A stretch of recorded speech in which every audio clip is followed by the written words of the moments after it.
नमस्कार, the news house के खास कार्यक्रम मिड डे में आपका स्वागत है। आज हम सुप्रीम कोर्ट के आए एक ताज़े फैसले पर बात करेंगे। सुप्रीम कोर्ट का ये ताज़ा फैसला समाज को हिला देने वाला है। पैतृक संपत्ति कानून को लेकर सर्वोच्च न्यायालय के आए ताज़े फैसले में भारतीय समाज के उस वर्ग की चूल्हे हिला दिए जो अपने को राजा, महाराजा, जागीरदार, ठिकानेदार कहते हैं और अपनी बहन बेटियों के साथ संपत्ति के मामले में अन्याय करते आए हैं। सत्ता और नाम के इस नशे के में हमेशा इन परिवारों ने महिलाओं की स्थिति को कमज़ोर बनाकर रखा था। सर्वोच्च न्यायालय के इस ताज़े फैसले के बाद पिता की मृत्यु चाहे कभी भी हुई हो या नहीं हुई हो, बेटियों को पैतृक संपत्ति में उसी तरह का अधिकार मिलेगा जिस तरह बेटों को मिलता है।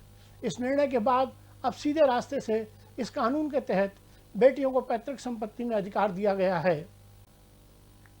भारतीय पितृसत्तात्मक समाज की व्यवस्था में सत्ता के 3 मूल केंद्र हैं: संपत्ति, संतति और सत्ता। ये तीनों ही अधिष्ठान बड़े घरानों के पुरुषों के पास केंद्रित थे।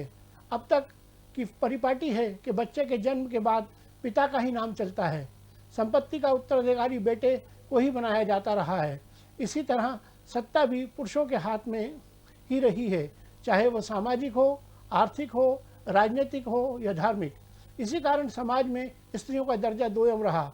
इसी कारण संपत्ति का जो अधिकार स्वाभाविक रूप से और अधिकार के तौर पर बेटियों के पास मिलना चाहिए था, वो अब तक उन्हें नहीं मिल पाया। वैसे पैतृक संपत्ति कानून में संशोधन तो पहले ही हो चुका है, कानून बन ही गया था, लेकिन उंगली पर गिने जाने वाले परिवार हैं जिन्होंने स्वेच्छा से अपनी संपत्ति में बेटियों को उसका अधिकार दिया है। इसके लिए अकारण मुकदमेबाजी तक करने से परिवार बाज नहीं आए। इसके साथ शादी के खर्च और दहेज देने की बात कहकर बेटियों को उलझा भी दिया। यही बातें बाद में बेटियों के गले की फांस बन गई। जगह जगह इस पर बहस हुई और ये फांस अंततः साबित हुई। आज भी कई लड़कियों को जो अन्य कारणों से शादी के रिश्ते से बाहर निकलना चाहती हैं, लेकिन उनके सामने ये प्रश्न आ जाता है कि वे कहाँ जाएं। यदि कोई लड़की किसी कारण अपना हिस्सा मांग बैठती है तो उसे सबसे बुरी लड़की करार दिया जाता है।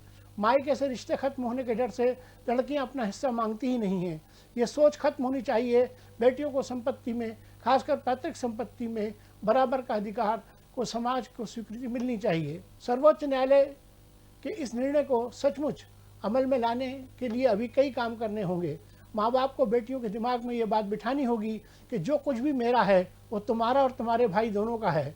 हालांकि इस निर्णय को सबसे पहले माता पिता को खुद स्वीकार करना होगा। उन्हें ये इस मानसिकता से बाहर निकलना होगा कि बेटी को शादी करके भेज देंगे और बेटा घर का मालिक बनेगा। बेटियों को अपना अधिकार मांगने में संकोच करने की जगह अपनी जबान खोलनी होगी। उन्हें समझना होगा कि उनका अधिकार है, वे अलग से कुछ भी नहीं मांग रही हैं। वैसे जो पैतृक संपत्ति पिता को मिली है उन्हें वो अर्जित नहीं की है, उसमें भी बेटी का हक है। एक और बात, पिता पुत्र दोनों सबसे पहले स्वीकार करना होगा कि संपत्ति में बेटियों का भी बराबर का हक है। एक बात तो एकदम तय है कि इस बदलाव से हमारे सामाजिक ताने बाने में थोड़ा फर्क आएगा। परिवर्तन की अपनी कीमत होती है, वह ऐसे नहीं आता है। पुराना उजाड़ने के बाद ही हम कुछ नया बना पाते हैं।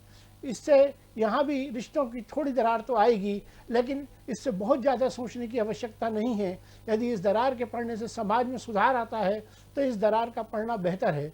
ये दरार ही बाद में मरहम का काम करेगी। अभी तो मुकदमेबाजी परिवार में बेर की तरह बढ़ती रहती है। मिड डे में आज इतना ही। न्यूज़ हाउस के साथ समाचार के लिए बने रहिए। नमस्कार।